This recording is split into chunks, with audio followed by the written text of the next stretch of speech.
So another big problem in authentication is insecure login forms. There may be hundreds of ways to make a form insecure. So for these examples, I'm going to be in BWAP, and I'll go to Kali first and log into BWAP. And from the drop-down menu above, choose Insecure Login Form under the Broken Authentication section. And the default level is low. And it is rare to see the first two levels in the real world, actually. But I think it's a lot of fun. So let's try and solve them. Okay, so when I try to log in with the wrong credentials, I'm going to get this warning. So then we view the page source by right-clicking and scroll down to the login form source. So see, here is text with a white font color near the login label, and also another text with the same property near the password label. So if you mark here and here, you're going to display them. So I'm going to use these values. And it is done. We've just logged in. Okay, so that was fun. Let's choose the medium level. So I'm going to mark here, but there is nothing, okay?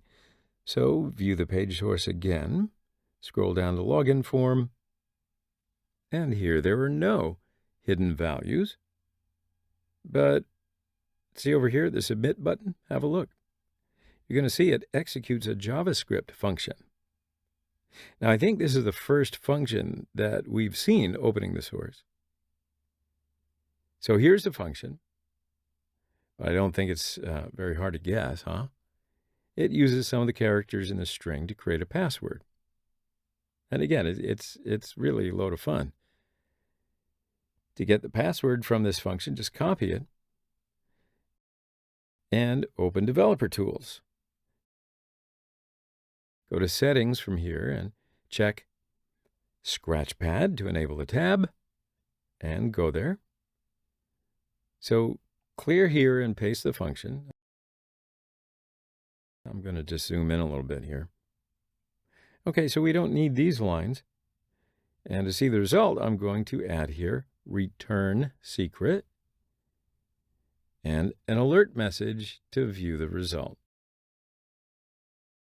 Okay, so let's run it. And it is done. What's this? Yes, we get the password. So, in case you think I'm joking, I'm going to use this. Okay, we're done. We've just logged in. Okay, so at last we're going to do a brute force attack. So let's choose the high level. So here's your new page and view source. If you scroll down, you won't see anything with the form. So, okay, let me just log in with some wrong credentials and see what's happening. Okay, you get the same warning message, invalid credentials. So now we're going to do the rest with burp. So enable Foxy Proxy, then open burp. And I'm going to arrange the windows. Now log in again. And burp captures a login request. So send it to intruder and repeater to use later. And then forward the request. Okay, so open Intruder tab. Now there are 4 sub-tabs under Intruder. And under the Target tab, you can configure the target options.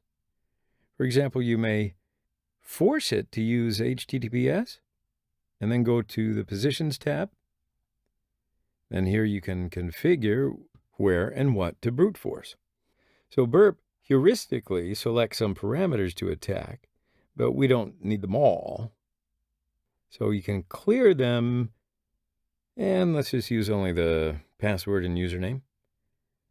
So let's choose Cluster Bomb as the attack type. Okay, so we're done with this, so now go to the Payloads tab. Now, here's a place that we provide data or dictionary files to attack. So we can choose 2 parameters to attack at the same time. And here are 2 payload sets. which are available here, but we don't have any payloads yet. So let's create some payloads first. We can use Crunch, or we can try another as well. So in fact, open up your terminal and type CEWL. Seul is an other password generator, but it works kind of differently. So it'll crawl a URL and extract words to create a word list. So type CEWL --help to see options. Okay, then add W as a parameter to save the result, and the D parameter to define the crawl depth, the M parameter to define the minimum length of the word that will be extracted, and E for including email addresses. And let's include words with numbers. Okay, so I'm going to copy this URL and paste it here. Nothing to change, and hit enter. And it executes quickly. So here's a generated word list file. Let's have a look at it. Now it contains 44 lines. So I'm going to delete some of the entries because it'll take time to try every single one. So I think these ones are going to be enough. So now go to Burp Intruder, choose the first payload. Don't change the payload type. It's a simple list. Just come back here and click Load. Okay, so we load the first payload and choose the second payload. Again, load word list. And Burp automatically calculates the requests that will be sent. And I think if we do this with a huge list, it's going to slow down our target network in our environment. So there's nothing to change here. Then go to the Options tab. Now scroll to grep match. So in this section, we teach Burp to understand when it is going to be successful or not.